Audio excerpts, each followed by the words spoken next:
నమస్కారం, నేను Bhavani, RC license qualified clinical psychologist, mental health specialist. మనందరికీ శారీరక సమస్యలు వచ్చినప్పుడు మనం చక్కగా వైద్యుల్ని కలిసి మందులు తీసుకొని మామూలు స్థితికి రావడం సర్వసాధారణం. కానీ మనకి మానసిక సమస్యలు వచ్చినప్పుడు అంతే చొరవగా మానసిక వైద్యుల్ని కలిసి చక్కగా వైద్యం చేసుకోవడానికి ముందుకు వెళ్తున్నామా అంటే కొంతవరకు నో అనే చెప్పాలి. నిజానికి మనకున్న సోషల్ స్టిగ్మా కారణంగా చాలా మంది మానసిక సమస్యలతో బాధపడుతున్నప్పటికీ కూడా మన చుట్టుపక్కల వాళ్ళు ఏమనుకుంటారో లేకపోతే మన బంధువులు ఏమనుకుంటారో అనే భయంతో మానసిక వైద్యుల్ని కలవడానికి నిరాకరిస్తున్నారు. నిజానికి మన శారీరక సమస్యల్లాగే మానసిక సమస్యలు కూడా అని అర్థం చేసుకోవాలి.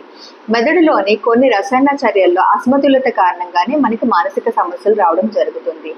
అయితే మనం సరైన సమయంలో మానసిక వైద్యుల్ని కలవడం వల్ల వాళ్ళిచ్చే మందుల ద్వారా చాలా వరకు మామూలు స్థితికి రావడానికి కూడా అవకాశం ఉంటుంది.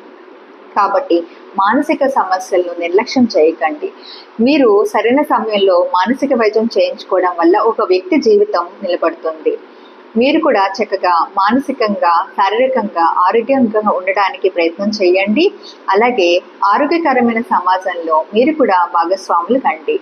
మనం నెక్స్ట్ వీడియోలో మానసిక సమస్యలు రావడానికి గల కారణాలు ఏంటి, అసలు మానసిక సమస్యల్ని ఎవరు చూస్తారు అనే విషయాల గురించి మాట్లాడుకుందాం. అంతవరకు నమస్తే.